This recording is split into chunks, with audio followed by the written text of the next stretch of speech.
I'm Corbett Wall with DVAuction, here with your feeder flash for Thursday, June the 12th, brought to you in part by Legacy Beef Cooperative. Legacy Beef Co-op is going to own a 20% share of the Cattlemen's Heritage Beef Plant being constructed near Council Bluffs, Iowa. You get into that co-op, you can also reserve your place to have your cattle harvested there for $10 a head. This is a long-term investment that promises to be very profitable. It has been in other similar situations. Get in on the third level. They're finishing up the third level of investment and going to the fourth level, and then they'll have a fifth too. But it continues to get a little bit more expensive as they go to the last levels. But get in there as quick as you can before July because that's when the fourth level starts.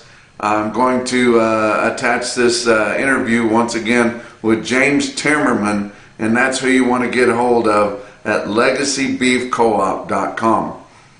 Nervous board, confident cash. I tell you what, this board, the way that the cattle business is right now, everything's so top heavy that it's like the gossip session in a small town women's beauty shop. Every morning it's something. It's something about the screw worm. It's something about the ice raids, and then it turns out to be not nearly as much. On Wednesday morning it was a wastewater issue with a major plant, and then it turned out not to be too big of a deal. You know, and on these plants, it's mostly about the plants, and they're worried about them slowing down production. Well, hell, they're just working minimal hours, and a lot of them only 4 days a week. So, you know, that's not going to be hard to recover from if we have a little bit of a slowdown in our packing plants. But this negotiated cash is starting to see a little bit of a revival with these high prices that are being paid. Last week, Kansas sold 15,600 head negotiated cash. That's significantly more than we have seen them trade in a long, long time. But the Kansas trade is starting to change a little. They've been wanting to trade with the northern plains. They're tired of being sucked down into the southern plains with Texas, especially those feedlots that are north of I-70. But we saw them split up a little bit last week with as high as 240 in the northern parts of Kansas there. And so they're liking that a little bit, and it's causing a little bit more negotiated trade, and nobody's really sure how many cattle are in loose hands that can trade negotiated, but somehow they're finding more. But this dang board, you know, it won't catch up to cash. And here we are in the middle of June, and there's nothing to make it do that. Normally we just see enough basis jumpers that it sucks your market down to where the board is. But the northern plains have no interest in basis jumping. They realize that their basis will be even bigger if they continue to be shrewd traders and take advantage of their tight supplies. You know, perhaps it's time to go to cash settlement for the live cattle contract. Years ago, I would have never said that. I was a certified grader for USDA and graded a lot of delivery cattle in most every delivery site that there was. And I liked the live delivery, and I thought that it made the contract stronger, and I would have never said that in past years. But nowadays, nobody delivers any cattle. I mean, we don't have Memphis Charlie anymore. He's gone. Nobody else has got balls enough to do it. And the delivery process is too expensive because all your inputs that go into that, and it just costs too much. And the weights, even though they've raised the weight several times on the contract, when you get ready to deliver cattle, the weights are not in line with industry standards. People feed cattle way heavier than they did before, and they won't even take those cattle at those big weights. So you know, and CME has decided not to let the longs demand delivery which is where the delivery should be right now. So if it's not going to do anything to keep convergence whenever that contract is mature, we need to find something that will. It's just that if you go to cash settlement, we have to decide what cash is, and if it's going to be the 5-area negotiated trade, or if there's enough negotiated trade to do that. Nobody really knows what goes on the formula sales, because the price ranges are so wide. We can't really tell what's the real market there on your formula sales, which is all your corporates are involved in some type of formula sweetheart deal. But something needs to happen to cause that to converge, and maybe it is cash settlement. I want to tell you guys about the South Dakota Primetime Gala. The Cattlemen's group there, that's going to be a big party. And for the guys I was talking to in Omaha that go to it, they said if you're in the cattle business and you're in that area, you don't want to miss it. But they are giving away a 2025 Chevy 3/4 ton diesel crew cab 4x4 pickup truck, just like you want. And you can buy tickets anywhere you're at. You don't have to be there to win. The tickets are $100. It goes to a good cause. You need to do that. For more information, look it up at primetimegalaraffle.com, and you can buy your tickets right there and get involved in that. It's June 21st is when they're going to have the drawing. Talk about your board. On Wednesday, June live cattle futures were up 75 cents at 227.82. August was down 17 cents at 218.02. Your back months were down 60 cents to down 95 cents. August feeder cattle down 207 at 311.07. September was down 195 at 310.80, and your back months on your feeder cattle were down 72 to down 192. Fat cattle trade, we did see some of your direct sales just get going on Wednesday, and the market's starting to take shape a little bit.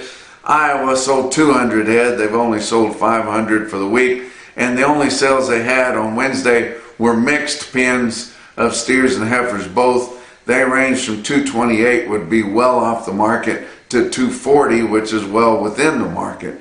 Nebraska sold 200 head. They only had mixed bag sales there, and they were at 242, which is not too bad.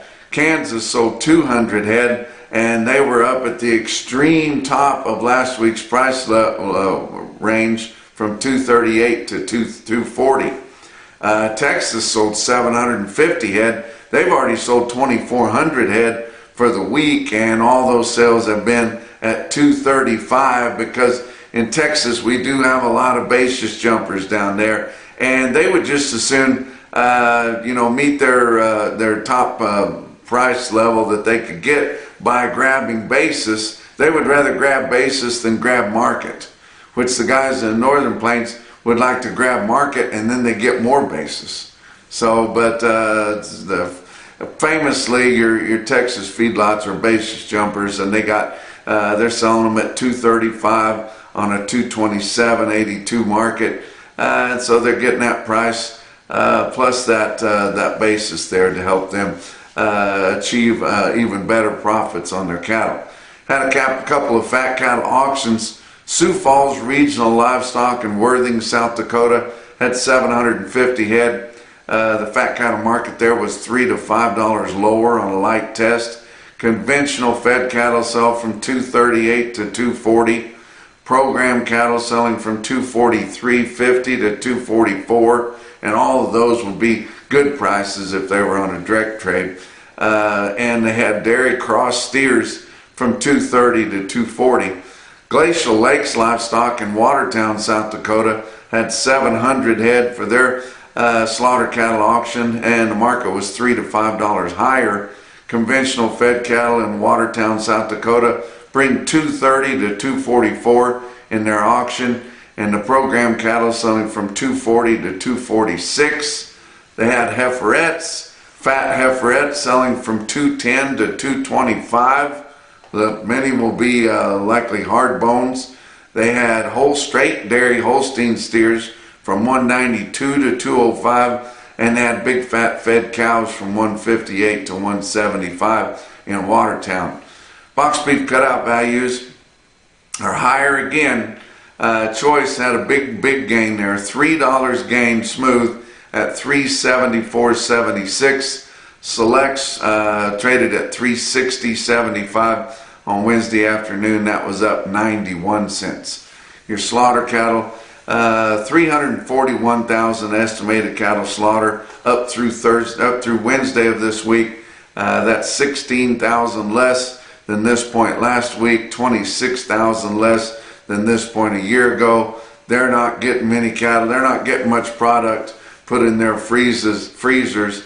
They're not finding the cattle that they want. They're not getting the kind of cattle bought that they want, and they're going to be getting short of product as we go forward, which will cause a spur in our dressed beef market. Talk about what else is going on. Superior Steel Sales. We've been talking about them. They're the sponsor of our stick out sale of the day, but Superior Steel Sales are located right next to Joplin Regional Stockyards. How could it be more convenient? Right on I-44 there. They've got a big lot and a big facility there. They're a trusted source for pipe, fence, and corral materials. If you're looking for big, heavy materials to build some better facilities for you, and you're going to build them from scratch, Superior Steel Sales is a place to get them. Plus, they're the home of Superior Standard Livestock Equipment, which is their own brand of equipment, and it's heavy duty, it's efficient, it's affordable. It would be a lighter duty than if you were building them from scratch, but still heavier duty than most portable panels. But pretty good stuff there, guys. They're always hauling big hunks of equipment on trucks all over the country, and they've got 70 dealers across the country, so don't worry about where you're at. Just get a hold of them at superiorsteelsales.com. Talk about your feeder cattle market, brought to you by Specialty Risk Insurance. They are working to protect your livelihood. Your real-time index after your sales are concluded on Wednesday, sitting at 314.30, back up 215. And it's very close to your latest CME cash feeder cattle index, which is 314.04. Your big sales on Wednesday, of course, OKC West El Reno Livestock Market in El Reno, Oklahoma. They had 6,000 head. They sell their calves on Tuesday and their feeders on Wednesday. The feeder steers sold $6 to $11 higher. Their feeder heifers $2 to $7 higher. Steer calves $3 to $5 higher. And heifer calves $2 to $4 lower. They did say that they had a fair amount of fairly plain cattle, and the plain cattle sold really well. And they were your Superior Steel Sales, Superior Standard Handling Equipment stick out sale of the day. Look at this automated market report through Cattle Market Central, and these are your Wednesday sales, just your feeders. That's why you don't see any head counts in your lighter weights there. But that was the bulk of the receipts, was your feeder cattle. You look at your best tested weights and you see 300 head of 7-weight steers. They average 737 at 324.78. 782 head of 8-weight steers averaged 845 at 306.44. 750 head of 9-weight steers averaged 949 at 288.31. Look at some heifers. 390 head of 6-weight heifers averaged 640 pounds at 326. They had 1,006 head of 7-weight heifers averaged 765 at 292.11.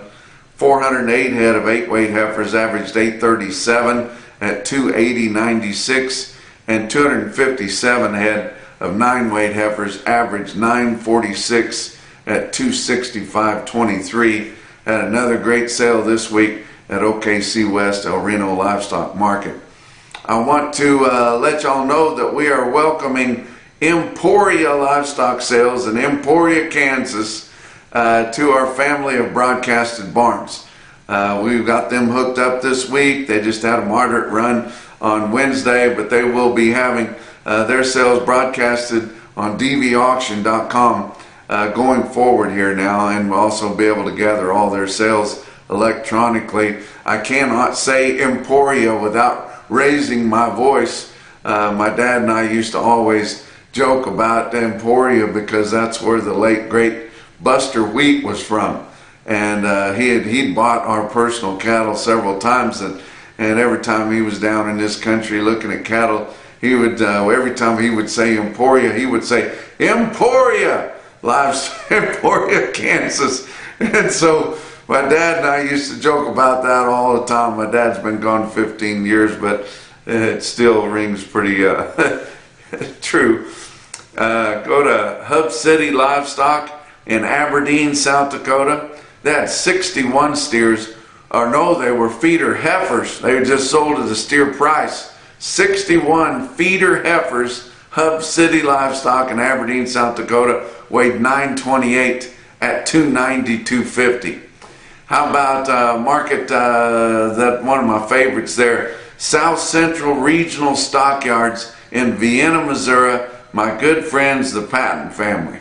Don't get over to see them near enough. They sold 54 head, 565-pound steer calves at 414. And they have excellent quality calves when nobody else has them. It's just a pocket right in there in South Central Missouri. But the most impressive quote that I saw anywhere on Wednesday, your Macrison No BS top quote for the day, come out of Russell County Stockyards in Russell Springs, Kentucky. Now they knocked the hat off here. 67 steers through the ring, Russell Springs, Kentucky, 821 pounds, 325.50. Put some wheels under those boys. And that's your feeder flash for Thursday. I'm Corbett Wall with this feeder flash feature. I'm going to be interviewing James Timmerman here with Legacy Beef Cooperative and Cattlemen's Heritage Beef.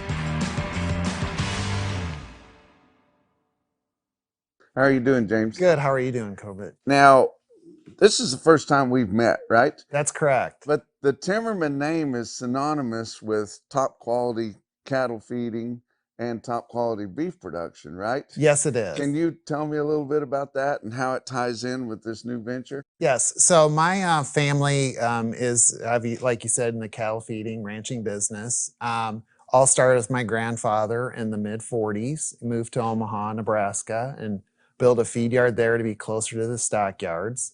My dad and his brothers took over the family business and grew it in western Nebraska and eastern Colorado. And they themselves got involved in beef processing in the mid-90s. And so that family legacy really is expanded to two brothers and cousins who are in the cattle feeding business. And myself, I kind of chose a little different path and went into beef processing and was in the business for 25 years. And so it's kind of led me here to Legacy Beef Co-op. So you got a lot of background in this industry. What drew you to Legacy Beef Cooperative and Cattlemen's Heritage Beef? So I've heard about the project for the last few years and just got a little bit of information. We discussed the co-op model. I thought it was perfect for the industry at this time in kind of the development of beef processing. And so I really wanted to be part of the team, and kind of coincidence, they were needing some assistance with the co-op. And so then in October of 2024, I decided to join Legacy Beef and work on the project. So last time we were interviewing Chad Tinninger, and you have become involved with him with this venture, right? That's correct. Okay. Now he has experience in this, and he was telling us about the efficiencies that he's put into this new plant. Do you see these efficiencies and how they're going to help the success of this plant in the Oh, long run? I really do, because a lot of the plants now being developed in the last 4 or 5 years, the technology is really amplified to where it was, where there's a lot more robotics involved in the actual processing and the sorting of beef products, also in the storage, where it really helps reduce the labor needed for beef processing, which in turn, with labor being the biggest cost, reduce the cost and makes the plant much more efficient. I see. James, can you give our audience just a kind of an overview of Legacy Beef Cooperative and Cattlemen's Heritage Beef, what we're talking about exactly? Yes. So Legacy Beef Co-op is the co-op that producers will join and be members of. Cattlemen's Heritage is the beef processing plant being developed near Council Bluffs, Iowa. So the members of Legacy Beef will be equity members in Cattlemen's Heritage, and the equity we raise through the co-op, they will be 20% owners of Cattlemen's Heritage. So what do you see valuable within the co-op model and eventually the Cattlemen's Heritage Beef plant? What I like a lot about the co-op model is that it allows small to medium-sized cattle producers to be involved, one, in a co-op that helps them out in their operations. Plus, I think within the beef industry, I think we do need more producer involvement. So with this model, if you join the co-op and become a member of the co-op, you also have the opportunity to invest in Cattlemen's Heritage Beef as well. So you do have a little bit of equity into cattle and beef production. So do you think ultimately this type of a model for the beef packing will help keep more smaller farmer feeders in business? Yes, I do. Okay. Yes, I And do. that's one thing that drew you to it. That's really what draws me to it, is because I do think you hear a lot of stories being out in the country with small producers, anywhere from 2,500 head they feed to even up to 10,000, how they really are looking for better marketing opportunities and really more equitable arrangements compared to the larger feeders in the country. Sure. Can you tell us a little bit about the investment model with Legacy Beef Cooperative and where we're at within that? So the overall investment, have 5 rounds of investment. Currently, we have sold through the first 2 rounds, so we're in the third round. To what we are currently in right now is what we're calling our seed round, which is giving you the opportunity to reserve your space or shackle space in the investment in Cattlemen's Heritage. So right now, to reserve a spot is $10 per head. We'll reserve a spot in the co-op and you become a member of the co-op. The share price we're currently at in round 3 for the equity investment in Cattlemen's Heritage is $175 per share per shackle space. Okay. And that's gone up from the first and second. Correct. round, right? So it was started at 125 for the first round, 150 for the second. So right now 175, and then round 4 is 200 and round 5 is 225. Okay. So there are advantages in getting in currently. Right. So, but to reserve your spot, you need to be invested in one of the rounds at least, right? Correct. Okay. Correct. Now, is there a maximum or a minimum of your spots that you can reserve? The minimum would be, we say there's no minimum, but the best really is 1 load. So we do have members who are buying 40 shares just for Just 1 for a load a load of year. cattle? Yes, and there is no maximum. Okay. And that's annually. So if you bought 40, you could send 1 load of fed cattle into the Cattlemen's Heritage Beef plant. That's correct. Okay. That's correct. Okay, good. So you've got a key date coming up here this summer. Tell me about July 1st and what that's going to kick off. That's correct, Corbett. On July 1st, we are really going to start the co-op on an operational basis. So we are going to start offering members marketing opportunities for the cattle that are part of the co-op. Also look at ways that we can help them on their purchasing power. And really what the goal with that co-op starting on July 1st is really to give the small to medium producers the same, put them on the same level playing field as the big feed yards. I see. So these shares, once you purchase them, they're going to have value, right? And will you be able to market them among other shareholders? Yes. So really, the way we have it structured is that per share that you purchase, you are obligated to deliver the animal.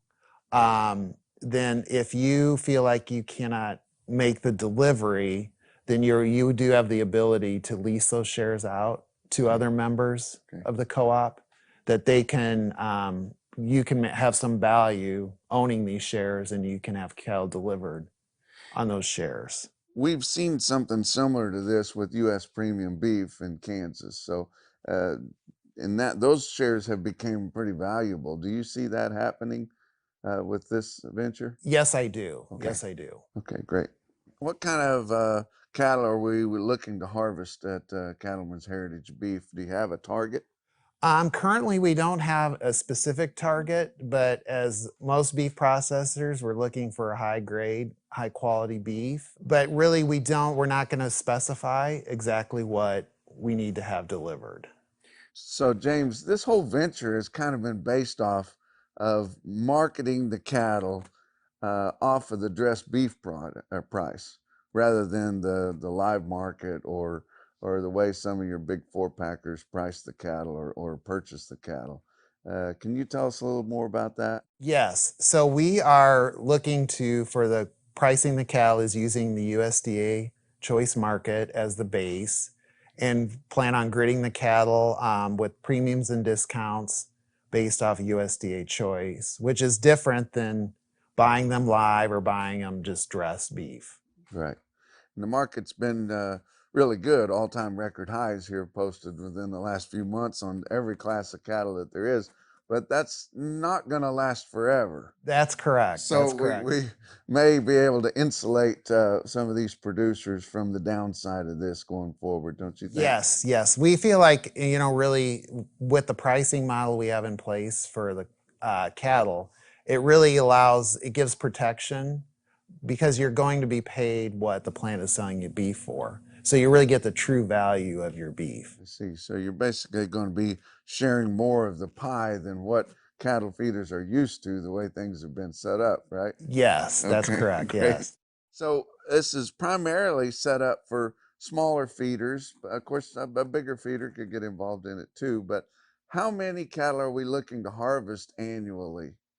So annually, we're looking to harvest about 525,000 head annually. So 2,000 head a day on one shift per day. So is that how many shares there's going to be put out then is 525,000 That's correct. annually? Yes, Okay, yes. so all of those cattle. So you won't be having to get short of cattle and be looking for them. You'll know that they're coming.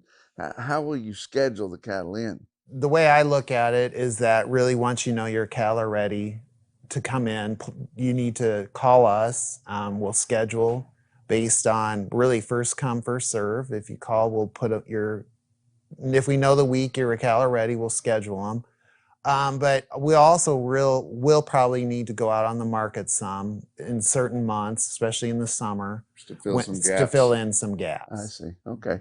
Now, you're also looking at producers further in the line to maybe fill some of these gaps, and you've got a cow-calf program, or a cow-calf producer program. Can you tell us a little bit about that? Yes. So we are looking and visiting with cow-calf producers all throughout the country. And as you know, the market right now, they are selling their calves with a pretty good profit. But as we also know that the market there will be a downturn. So what we are really is targeting with cow-calf producers is that they become members of the co-op. They own the shares, so it really gives them a lot of flexibility based on the market. Either they can sell their calves like they currently are now, and then lease their shares out to the feeders who buy them. But then the cow-calf would still get benefits of ownership in terms of delivery fees and equity. But they also, it gives them a little protection that if they want to retain ownership in their calves, they can feed them out and then have somewhere to go that will still give them a hedge and true value of what their carcasses are worth. Right. So Legacy Beef Cooperative has pretty much all been set up to get the investment and get the core to get Cattlemen's Heritage Beef going, right? Correct. Okay. Correct. And do we have a time frame on Cattlemen's Heritage Beef when we think we would have that going and could start harvesting some cattle? Currently, we are still scheduled to start groundbreaking towards the end of this year, which would really, it's a 2-year construction project, so probably the beginning of 2028. But as we explore market conditions, especially in the next few months, and look at heifer retention, we do also have the ability to delay a little bit and open when the market conditions seem more advantageous. As tight as packer margins are right now, I wouldn't blame you by Yes. dragging your feet just a No. little bit. So might be better for the whole project if you do. Yes, yes. But it's just it's right on the horizon here. I mean, it'll be here before you know it. That's correct. That's correct. Okay. So of the 5 rounds of investment, we've made it through the first 2, and then we're working on the 3rd round. How much longer do you think it'll take to finish that up? Well, our goal for the next round really is to have it completed by July 1st, Okay. and then move on to the next. I see. So if we've got some listeners that are interested in investing into Legacy Beef Cooperative, what's the best way for them to get in touch with you guys and see what they want to do? Well, the best way to get a hold of us is go to our website, which is www.legacybeefcoop.com, and there is a submission form where you can send us your information. You can email me directly at james@legacybeefcoop.com or call me at 531-375-6559. Well, we're moving right along on this Legacy Beef Cooperative investment, and it won't be long before we're going to have groundbreaking on this Cattlemen's Heritage Beef plant. It's an exciting new venture, the efficiencies we've talked about, and it was great to get to talk to you and learn more about this project. Oh, thank you very much. I'm glad I could share it with you. Until next time, I'm Corbett Wall with this Feeder Flash feature.